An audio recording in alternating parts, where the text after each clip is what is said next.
नमस्कार दोस्तों। बाइनेंस ने दो प्रोजेक्ट को लिस्ट करने का फरमान जारी किया है, यानी कि वो कौन से प्रोजेक्ट हैं। आजकल आप एक चीज नोटिस कर रहे हो, बाइनेंस ऐसे प्रोजेक्ट को लिस्ट कर रहा है जिनका मार्केट कैप कम है, यानी कि ज्यादा मार्केट कैप वाले शायद नहीं, या जिनमें बहुत ज्यादा फंडामेंटली जो बहुत स्ट्रांग है ऐसा भी नहीं, बहुत ही मिनिमम जो इनका मार्केट कैप है उनको लेके आ रहा है। तो वो कौन से प्रोजेक्ट हैं, वैसे मैंने ट्विटर टेलीग्राम पर आपको पहले ही बता दिया था, वो भी बताते हैं। दूसरा यहाँ पर माइकल चचा जो है खरीदने में लगे हुए, बीटीसी कहीं भी जाए उनको प्राइस से कोई लेना देना नहीं है। 4 लाख से ज़्यादा बीटीसी उनके पोर्टफोलियो में हो चुका है। ओवर प्रोटोकॉल यानी कि ओवर का ओवर हो गया। चलिए बात करते हैं सभी प्रोजेक्ट पर, और अच्छा लगे तो लाइक सब्सक्राइब जरूर कीजिएगा, लेकिन उससे पहले ट्विटर टेलीग्राम को जरूर फॉलो करें। पहले थोड़ी सी आपको जो है खबर देते हैं माइकल सेलर की, जिन्होंने आज भी अप्रॉक्स 15,350 बीटीसी बाय किए, जिनकी वैल्यू आज की डेट में बनती है $1.5 बिलियन की। देख लीजिए, प्राइस से कोई मतलब नहीं है। यानी कि हम जो सोचते हैं कि डिप आएगा तब खरीदेंगे, डिप आएगा, अगले को डिप से कोई मतलब नहीं है। अब एक चीज यहां सोचने वाली बात यह है, क्या जो बंदा इतनी बड़ी बड़ी बाइंग कर रहा है वो नहीं चाहेगा कि उसका कुछ पैसा बचे? बिल्कुल, वो भी चाहेगा कि उसका कुछ पैसा बचे, यानी उसको भी एक डिप मिले। लेकिन बात घूम के वहीं आ रही कि डिप तो किसी को पता ही नहीं।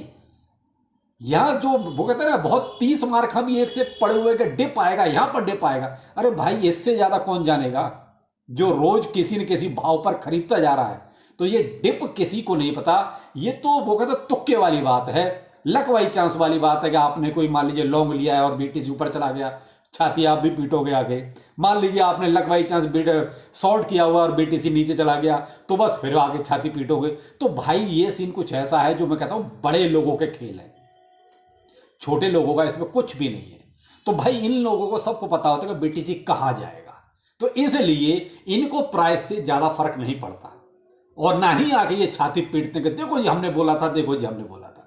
तो ये है माइकल सेलर का हाल, जिसने आज भी लगभग $1.5 बिलियन खर्च कर दिया बीटीसी पर, और अब उसके पोर्टफोलियो में अप्रोक्स आप ये मान लीजिए 4,39,000 बीटीसी हो चुका है। यानी अप्रोक्स आप ये मान सकते हैं 2.5% के आसपास टोटल इसकी वो जो सप्लाई है उसका इसके पास पहुंच गया। तो आप देख लीजिए, ये है बीटीसी का कमाल। चलिए आगे चलते हैं ओवर प्रोटोकॉल। तो ओवर प्रोटोकॉल में क्या हुआ? ओवर प्रोटोकॉल जो उम्मीद थी कि जो सोच रहे थे कि मार्केट कैप अच्छा लेके आएगा, प्राइस अच्छा रह सकता है, क्योंकि जब सप्लाई बहुत कम थी तो भाई उस हिसाब से प्राइस अच्छा रहना चाहिए था। लेकिन कुल मिला के देखा जाए तो उसने भी एक लूट लिया। एनएफटी वालों को ज्यादा लूटा एक तरह से। भाई जिन्होंने देखिए वैसे टोन ट्रांजैक्शन का कोई मतलब था नहीं किसी तरह का, लेकिन एनएफटी वाले जो थे वो ज्यादा जो है परेशान हो रहे हैं कि सब एनएफटी में इतना खर्च हो गया और मिला तो कुछ भी नहीं।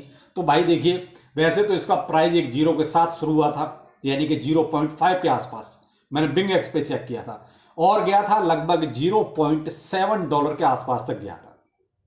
वहां से अभी जो है अप्रोक्स आप ये मतलब 0.17 और 0.14 के बीच में घूम रहा है। अब ये काफी टाइम हो गया, यानी कि 14 और 17 के बीच में घूमते हुए काफी टाइम हो चुका है, यानी जब से 3:30 बजे से और अभी तक। अब यहां क्या बाय करना चाहिए? तो मेरे भाई देखो, अभी तो सेल प्रेशर है। अभी ऐसा नहीं कि अभी अचानक से सब कुछ खत्म हो गया, इतनी जल्दी सेल। भाई ऐसा भी होता है, कहीं नाइट है कहीं डे है, तो आप ये तो मान के चलें कम से कम 12 से 18 घंटे का टाइम तो कम से कम दीजिए। 24 घंटे का तो अच्छा, लेकिन मैं कहता हूं 12 से 18 घंटे का टाइम फिर भी दीजिए। अगर आपको बाइंग ही करनी है तो मैं तो आपको सजेस्ट ये करूंगा कि भाई 0.10 से लेकर 0.15 के बीच में अगर आपको जैसे जैसे थोड़ा थोड़ा मिलता रहता है, थोड़ा थोड़ा सा आप उसको स्टेप बाय स्टेप बाय कीजिए। कहीं भी कभी भी लमसम आपको एक साथ अमाउंट नहीं डालना है, आपको एवरेज जरूर करना है। क्योंकि अभी देखिए नया प्रोजेक्ट है, नहीं पता क्या है, लेकिन हाँ देखा जाए तो भाई लेयर 1 ब्लॉकचेन के साथ आया है। लेकिन अब ब्लॉकचेनों की भी कमी नहीं है ना, भरी पड़ी है मार्केट में। अब लेयर 2 लेयर 1 ब्लॉकचेनों की कमी नहीं है। अब ये अपने आप को कितना प्रमोट करवा पाता है, कितना एक तरह से स्टेबिलिटी दे पाता है अपने प्रोजेक्ट को, ये आने वाला वक्त बताएगा। अभी बहुत नया प्रोजेक्ट है, कुछ नहीं कह सकते ज़्यादा कि प्राइस में भी क्या इंपैक्ट आएगा। लेकिन जिस सप्लाई के साथ आया है, एफडीबी ठीक है लगभग 163 के आसपास मिलियन डॉलर के आसपास की है। तो मैं उस हिसाब से कह रहा हूँ भाई, अगर आप चाहो तो बाय कर दो, वरना डिसीजन आपका, कोई फाइनेंशियल एडवाइस नहीं है। लेकिन आगे वक्त बताएगा इसके बारे में, क्या नया प्रोजेक्ट है, इसलिए मैं भी ज़्यादा कुछ नहीं बोलूँगा इसके बारे में अभी। लेकिन हाँ ये है कि ब्लॉकचेन लेयर 1 ब्लॉकचेन के साथ आया है, तो मे भी शायद कुछ आगे अच्छा कर ले। बाइनेंस 2 प्रोजेक्ट को लिस्ट कर रहा है। लिस्ट क्या कर रहा है, एक तरह से जिनके जो एयर ड्रॉप्स में जो एक तरह से ये डिस्ट्रीब्यूट करता है उस हिसाब से लिस्ट ही हो जाएगी एक तरह से।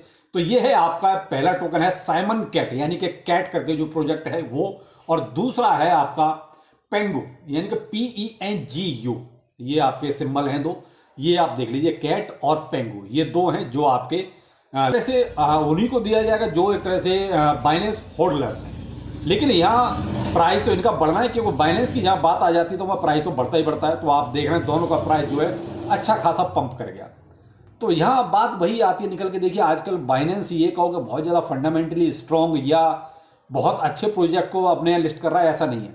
बाइनेंस को भी आजकल क्या है, यूजर बेस चाहिए, फंड चाहिए अपने प्लेटफॉर्म पर, यानी कि टॉप पर बने रहने के लिए उसको भी कुछ ना कुछ चाहिए। तो वो सीधा सा हिसाब है मनी चाहिए, तो उसके लिए वो ऐसे ही प्रोजेक्ट को पकड़ के लिस्ट कर रहा है। तो जिनका मार्केट कैप भी कैप है, लेकिन यहाँ जिनके पास ऐसे टोकन्स की होल्डिंग है तो देखिए उनमें अच्छा खासा फायदा हो जाता है, क्योंकि वो एकदम से पंप कर जाते हैं। मार्केट कैप आपका ये मान लीजिए अगर 50 के आसपास है तो हो सकता है 250 मिलियन के आसपास हो जाए, 300 मिलियन हो जाए, कुछ कह नहीं सकते। तो भाई कौन सा प्रोजेक्ट आएगा बाइनेंस पर नहीं कह सकते। ये तो बाइनेंस बहुत टाइम पहले से ये अनाउंसमेंट नहीं करता, ये 2-4 घंटे पहले ही इनका अनाउंसमेंट होता है। कई बार तो बिल्कुल इमीडिएट होता है और उधर लिस्टिंग हो जाती है।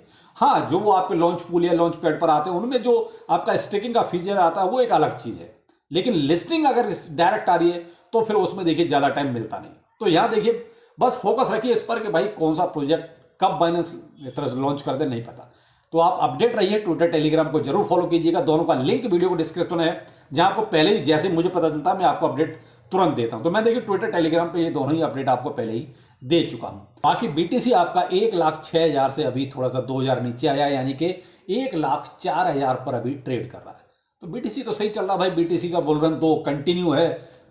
समस्या तो हम लोगों के आगे है जो अल्ट कॉइन्स का क्या, तो भाई वो अभी वेट एंड वॉच में ही है। अगर आप अल्ट कॉइन्स को चेक करोगे तो उसमें ज़्यादातर आपको जो है रेड में ही नजर आएंगे, अभी ग्रीन में नहीं नजर आएंगे। तो यहाँ यही सीन थोड़ा सा लोगों को परेशान कर रहा है कि अल्ट सीजन कब शुरू हुआ। तो मेरे भाई आप दिसंबर तो जाने दीजिए, अब तो जनवरी में आप वेट कीजिए, क्योंकि उधर मे बी ट्रंप के शपथ के बाद कुछ एक अच्छा माहौल अल्ट्स में देखने को मिले, क्योंकि तब तक BTC वाले मुझे लगता है कि अच्छा खासा गेन कर चुके होंगे। तो यहाँ बस ये हाल है कुछ मार्केट का, wait and watch alt coin वाले। तो चलो फिर मिलते हैं किसी नए अपडेट के साथ। नमस्कार।